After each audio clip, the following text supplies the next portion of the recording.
Welcome to the center of the universe. In this episode, we're gonna be dubbing you crazy. We should have a go with this homemade dub siren. It's like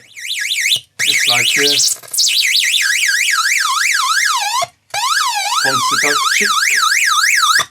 This is bird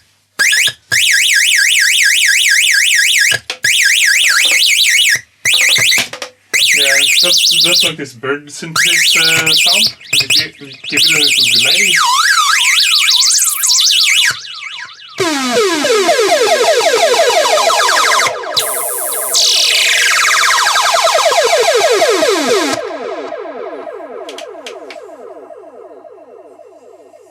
Welcome to my guest, Vera. Thank you. And now we're going to hear all your questions about like the fundamentals of how to make the music. Right, yeah. Some of the most basic questions, I think. Yeah, we start like really basic from the beginning. And I would say like the most important thing in most kinds of dub, the Jamaican dub, and the modern dub and electronic music is the use of a mixing board as an instrument. Right. And I have like the best mixing board. I can see that. Yeah, I've been having it since like 2004. Mm-hmm. And but you can like pretty much use any mixing board. And I think like the birth of the music was actually a mistake. Someone left some vocal track on a tape recorder on a few tracks. They didn't have too much money, so they have to use the tapes again.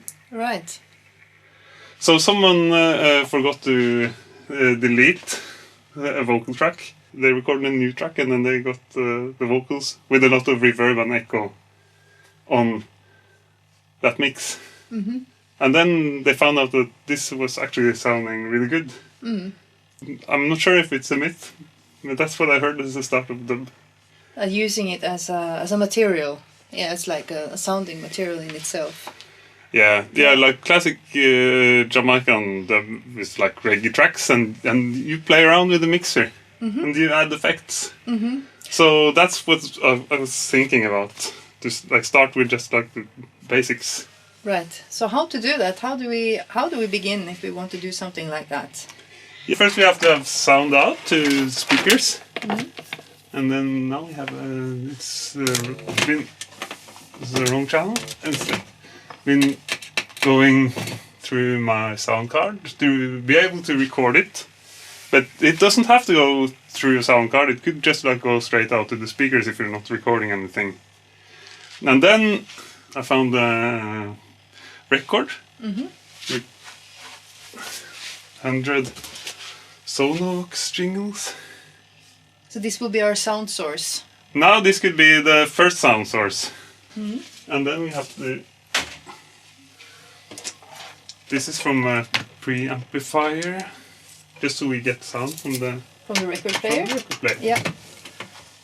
In one of the channels. Mm-hmm. Yeah, and we could just check if we have a sound.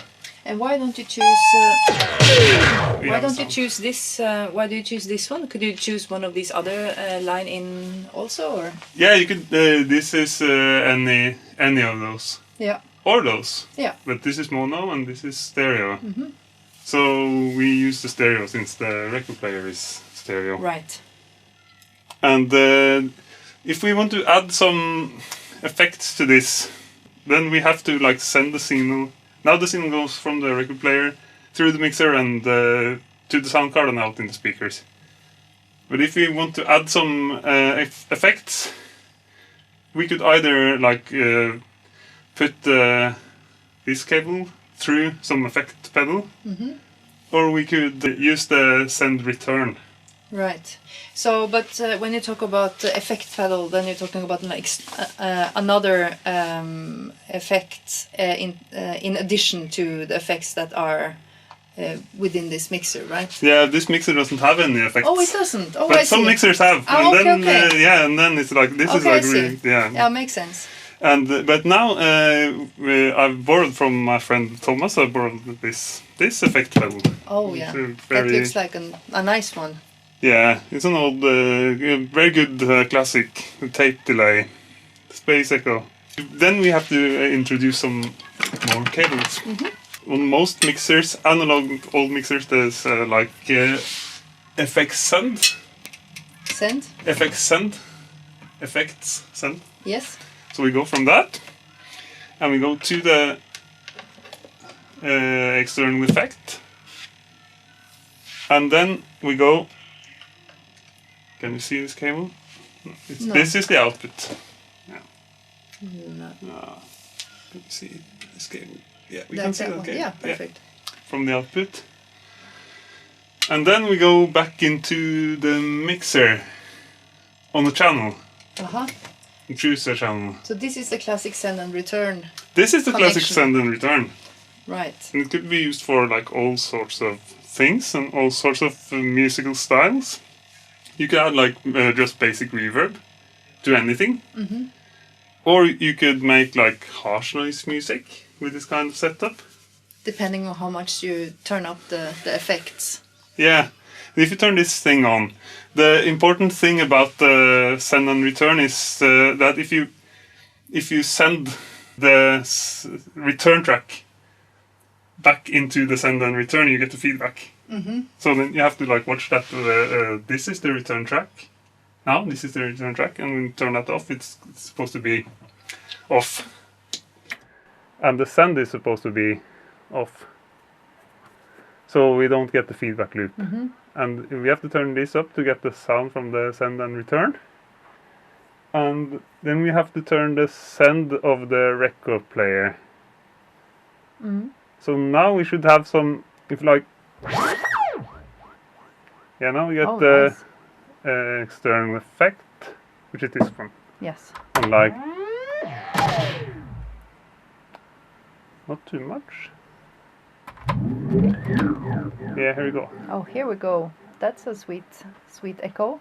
Okay, so let's try to see how it sounds like then if we press play on the sound source, this record player. Yeah, go ahead.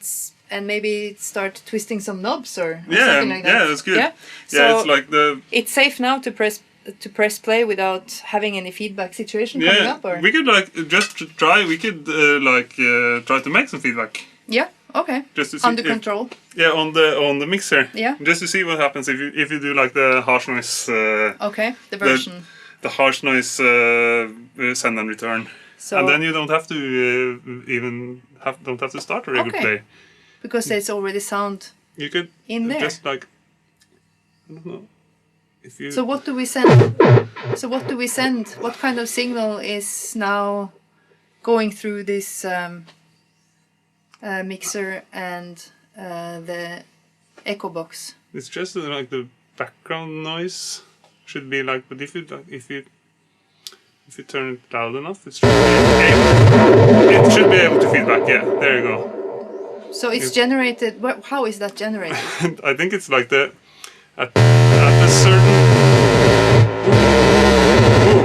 a certain point it starts to like self-oscillate. Right, that's what happens. Maybe the background noise is enough to like get a send and return, like getting some signal, and then that signal gets amplified, and then it feeds back, and it feeds back, and it gets and it gets really like this feedback we just heard. And it can be layered, probably. I mean, if you let it kind of run, it feeds back and it echoes on its own echo and so on and so forth. So how to keep that under control? Yeah, I think like if you have want to keep that under control, you need a separate mixer to do like this noise. This is not a harsh noise tutorial, but Yeah, maybe okay. if it's like if, when you ask, I think like the no input mixer is like a noise music thing. When you like just you feed directly out of the mixer and back in again, and it's like even harsher. Yeah. Try. So what do you connect now? You connect from the output of the mixer and back to the input. Aha, okay. And then you have to be really careful. Yeah. Because it's gonna hurt. At some point, when you get enough volume, it starts feeding back. So now you're careful with the volume buttons. That's what you're doing there. Careful with the volume button, yes. Yeah. There you go. Yeah. Right. So that's a no input mixer. So what we do with the Space Echo is like just a version of the no input mixer. If you go loud enough, it starts feeding back. It could be really nice. Yeah. So if we feed with if we just feed a little bit with the sound from the record player, I would. Is this? This is the start. Yes, and I would do like this. I think this is the start button. Yes. Go ahead. But this is. But I would do like this. Yeah. Okay. Yeah. Okay. So.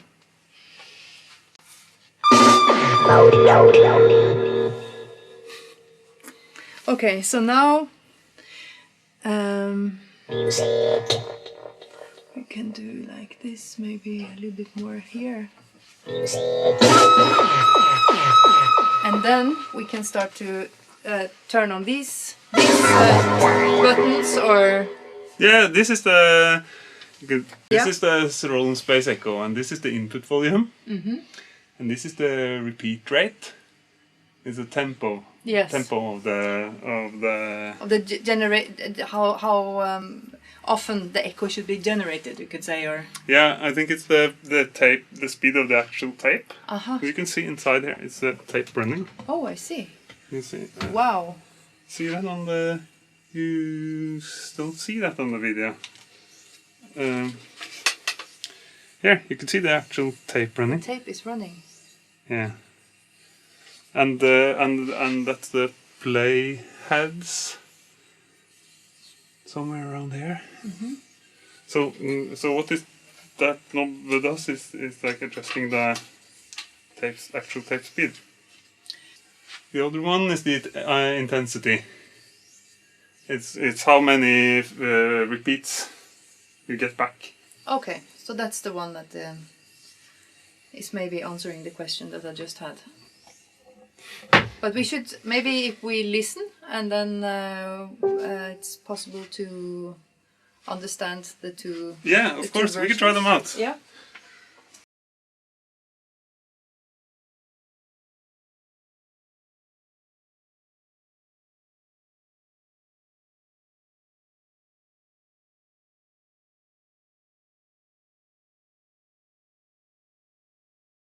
Beautiful echo landscapes.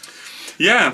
You should we should change place, and then you could have a go at the knobs. Yeah. When now we have this like still have this Sonovox jingle. It's not like classic dub reggae, but this sound is. I think this is like a. So intensity means like the repetition of the echo. Yeah. Like what we hear now. Yeah, that's the number of repetitions. Yeah, exactly. And then this is repeat rate. I still. All right.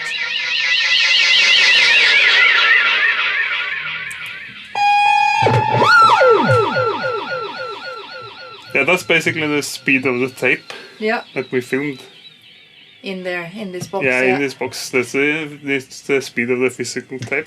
So what's going on here? Yeah, that's the selection of playheads. Yeah, I think there's a spring reverb in this box also. Like. Yeah, like if you go, we have to. Yeah, here we go. Reverb and echo. So this one is then the volume of this one, or no? This is the selection of the playheads. And what is a playhead then?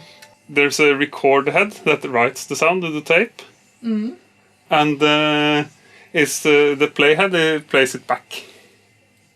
Okay, I see. That's how this kind of analog tape deck works. And there's a raise head also. If not, it would go on forever. Okay, I see. And here we have a little button that says H, M, and L. Yeah, it's... or is it a reverse head? I'm not sure. Yeah. No, is it a raise head? I'm not sure. Yeah, this is just the loudness of the signal out. So that's not very interesting, except if it's too high. If you're overloading the mixer, you could go down. Okay. But it's basically these knobs, these three knobs, and this mode selector that is the most interesting to try out, and also the equalizer for the spring. Yeah. For the reverb. If you can hear it if you go like the reverb only.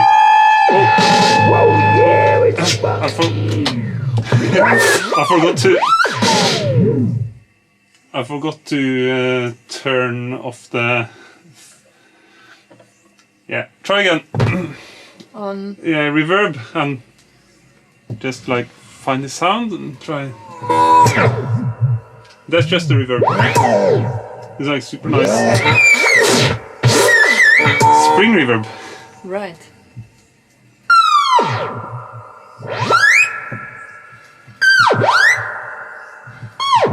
And now the echo is turned off, so you could just hear the reverb. Just so you could hear like treble, and that's like also a effect that's used a lot in old school dub. It's like spring reverb on drums, like this. See if we find any drums on this on the jingles record. No drums. There's some drums there. What's that? It's a frog on the record. Music. Yeah, that's the spring reverb. Yeah. So if we move this one around, then it's gonna be interesting. Yeah, try. So do we need a sound source now, or? Yeah, the sound source is on. It's just. Okay, right. That's this one. Let's hear some more music.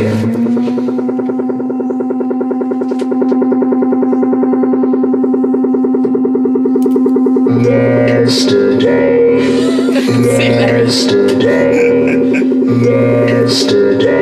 Yeah, but now you can turn off the record player and it keeps oscillating because you have so much intensity. It just keeps going on.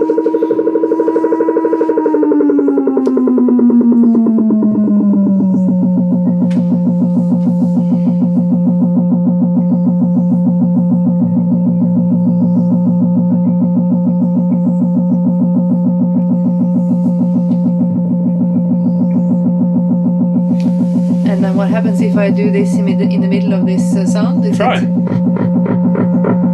All right. I think it's a little unlogical about I think it's a tape play head selection, so it's like it's affecting the tempo, but it's not really intuitive. Slower, faster.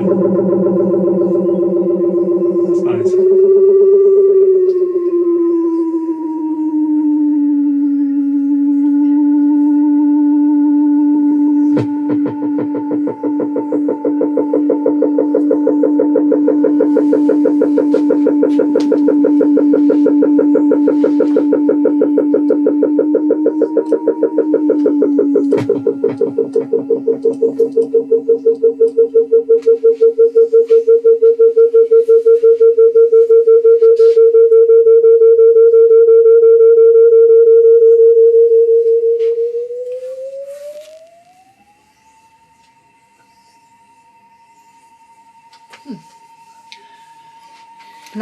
Nice.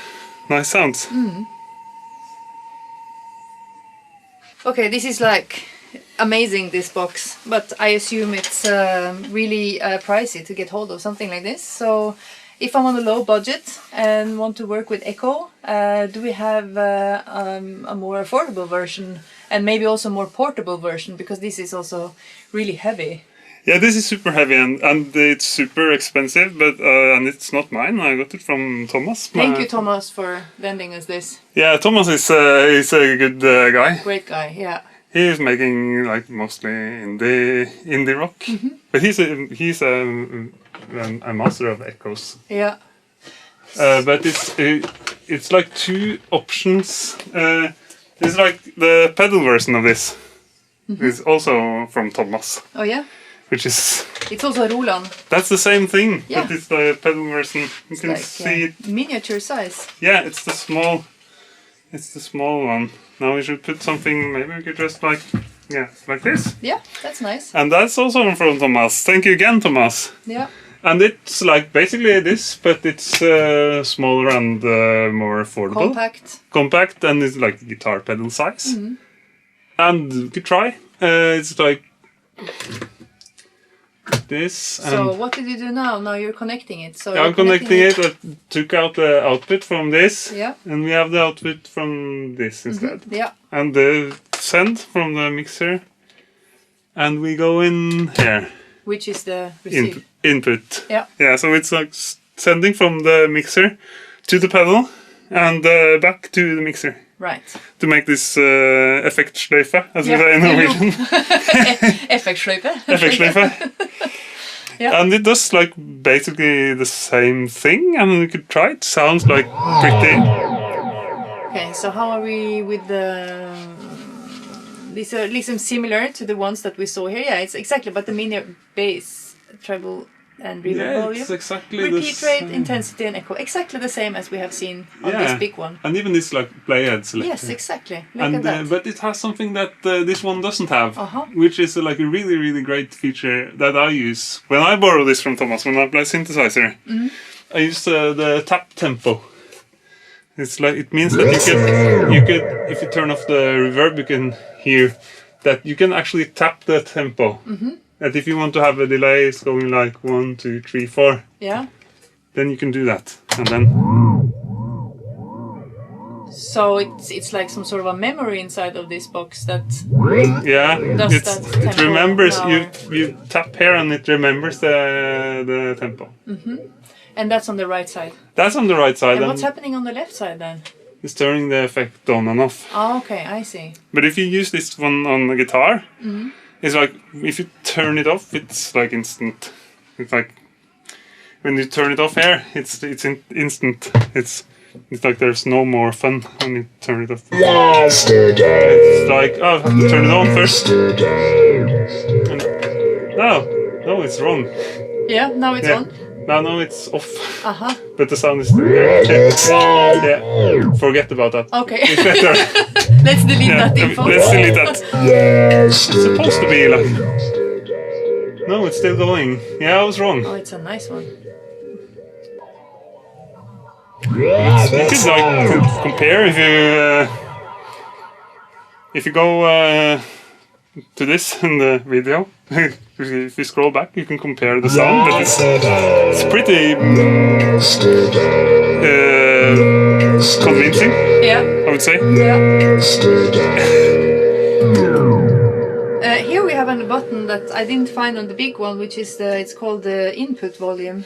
Yeah, that's the same as the instrument volume or mic volume. Yeah. So that's not.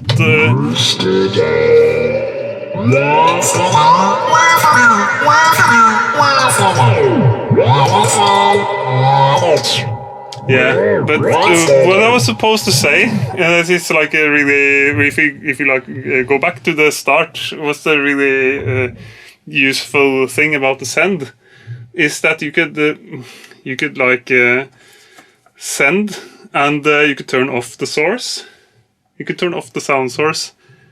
You can like play around with these knobs when you have a send and return. So if you do like, you turn off the source, player. and then you have sort of the what the sound has generated is the source you have to work with.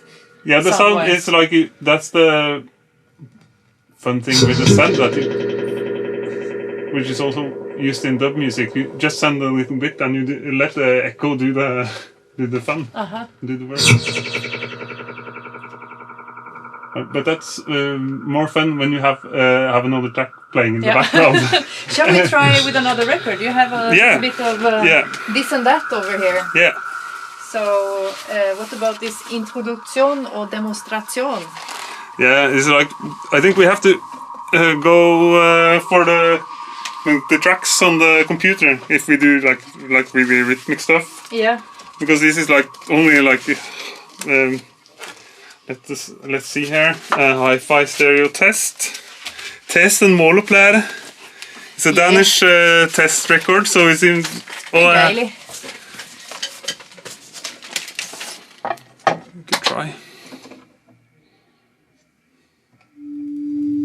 Sine wave, nice.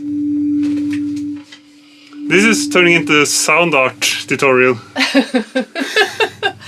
So would you say something about some do's and don'ts in terms of having this loop lydsløyfe going on? I would just it's like even more important when we start to record and to do things digitally that you have to be a little careful with this feedback loop. For distortion. Or just you can blow your ears or your speakers. But it's like the fun thing is that you could like play around with the mixer. Now it's like no sound, or is it?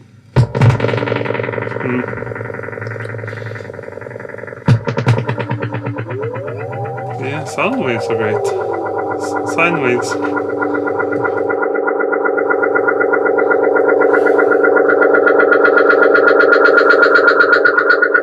So if I tap this something, shall I try to tap it? Yeah, let's try. Like that? You can see the LED is following. Yeah. And then. Just have to get some sound from this record. Yeah, that's the sine wave. It goes really fast. Yeah. It's because of the intensity, right? No, it's or the because repeat rate? The repeat rate is like you did really fast repeat rate. Ah, okay. Yeah, maybe this is not the best record. Shall we try another one? But it's very beautiful. Like I mean, it's. No, this is good. Sine waves are good. But if you see here, it's like even stops. Here it stops. Yeah. And doesn't go anywhere. It goes to that. Yeah, nothing happens. So it's blank, actually blank track.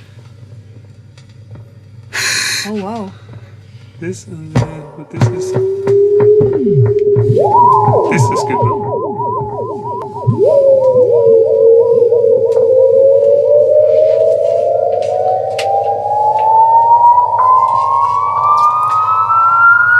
So this is the volume from that one. Yeah. And if I turn that down? Yeah, then you're just left with the echo. Turn it down really fast and you can hear the effect much more. Okay. Yeah.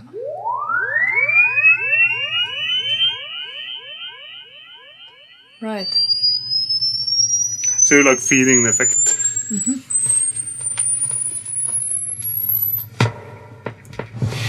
It's like really. Yeah, this is nice. But now it's stuck. The record is stuck. Now it goes back into. It's like some sort of a endless loop there. Yeah, the record it doesn't go anywhere. Yeah. But there's more tracks inside. I don't know what's going on with that. Yeah, but this I think like this is as far as we come with only one track. Mm-hmm. So now maybe we should move on to the digital. Digital world. The digital world. Yes. Yes. To go even more compact. Yeah, even more compact. Yeah. We have moved into the digital world here. So we still have the Roland Echo space echo connected Yes. to the mixer, and but now we have moved into the computer as a sound source. We have also prepared some sounds that we want to try out from the computer. Yes, now we have like moved into Ableton, which is like a really useful program that many people use to produce and to like perform live. And it's not the only program that could do this. The first thing we have to think of now is that we have to like send the audio out from the computer to a separate channel, or else all the channels will be affected by the delay. So the first thing we have to do is to make replug the mixer, because now we're like not using this for synth anymore. Okay, shall we take out this one too? This is yeah, you can. But it's like we could take out. We don't have to use the mixer anymore. Actually. Oh right, because we could. It's in the computer. Yeah, now we're just using the computer and this one. Okay, so where do we connect this one then? Yeah, that's the question. That's the question. That's the next level question. That's the next question. Right. And that's we still have to use the send and return, but now this is the input. You have to have a sound card with more than 2 outputs to do this. Because the output 1 and 2 is already connected to the speakers. So you suggest to have channel 3? Yeah, 3 or 4. Or 4. Yeah. Or like any channel, any spare channel. More than 2. More than 2. If you're not having like a ambisonics setup with 23 speakers, then you have to use output 24. And then we go back into the sound card. And now we have like the same feedback issue as we had with the mixer, but even worse. So be careful that you're not sending this channel that goes back into the effect pedal again. So what is it called? The input and output here, which No, so we know that it's correct. Now you have to choose the inputs and outputs. This now uses channel 3 as output and channel 3 as an input. But the important thing is that we're not sending channel 3 to channel 3. Because then we will have a feedback. And then in Ableton you have to make a send and return here. You could do it more easily by like just removing the returns. So you're having like one return track, and you're like sending the signal inside the computer with this one to an empty return track, and you have to send that to channel 3. Okay. If we send a sound out, only that track will be sent to the echo and the effects. And that's the track that we choose in the... No, that's this send. This is the send. This is the number 3. Yeah, this is the... Now it's just 1, so now it's called A, but it's just the effects. This is the digital version of the effect send.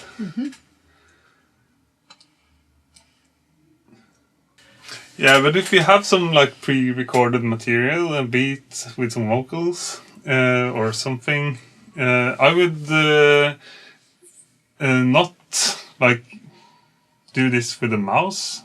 It's like tiresome and it's not really nice on stage. So I would rather map it to an external controller. Like this cheap Korg. Yeah. And in Ableton that's really easy. You could have Control M and you can map anything. So we could say that the echo on the mic is number 1.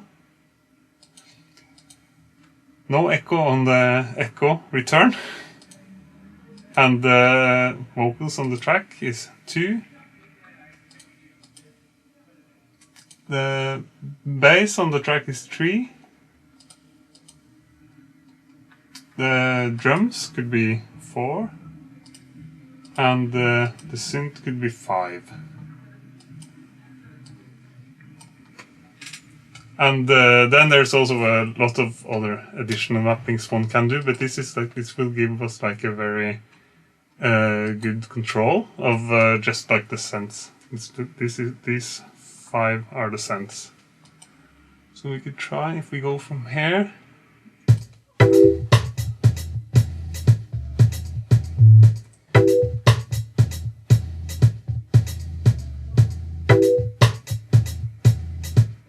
Seems so good to see you back again.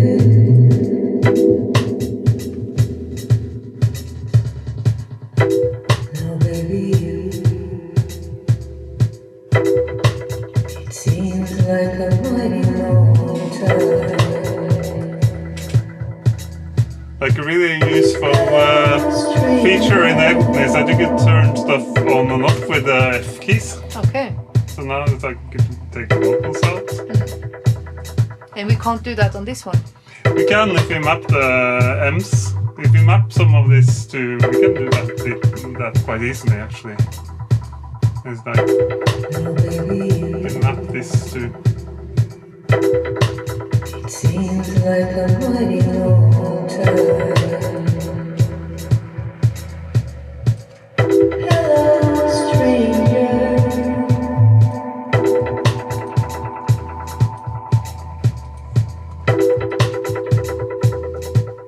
Seems so good to see you back again.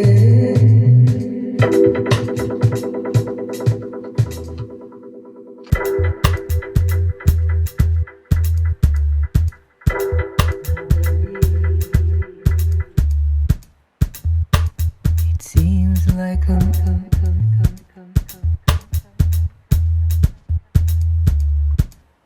hello, stranger.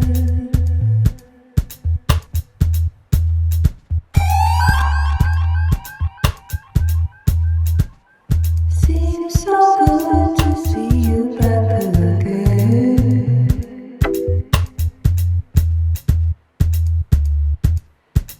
Now baby,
Now,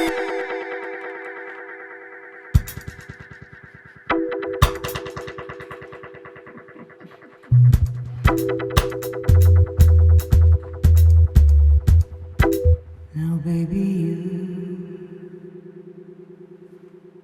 it seems like a mighty long time.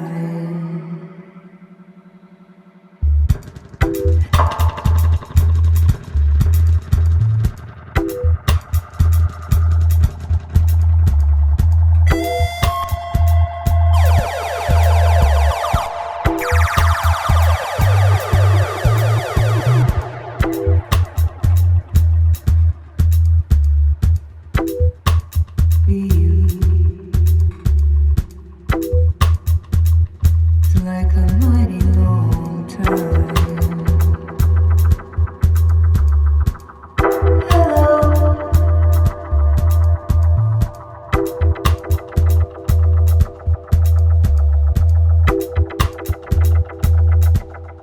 Seems so good to see you back again.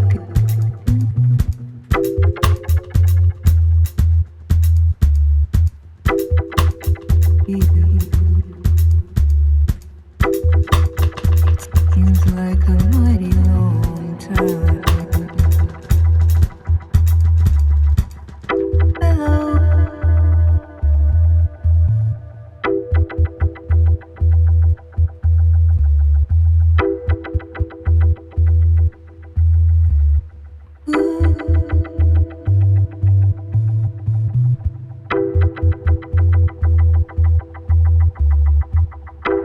Now, baby, seems like a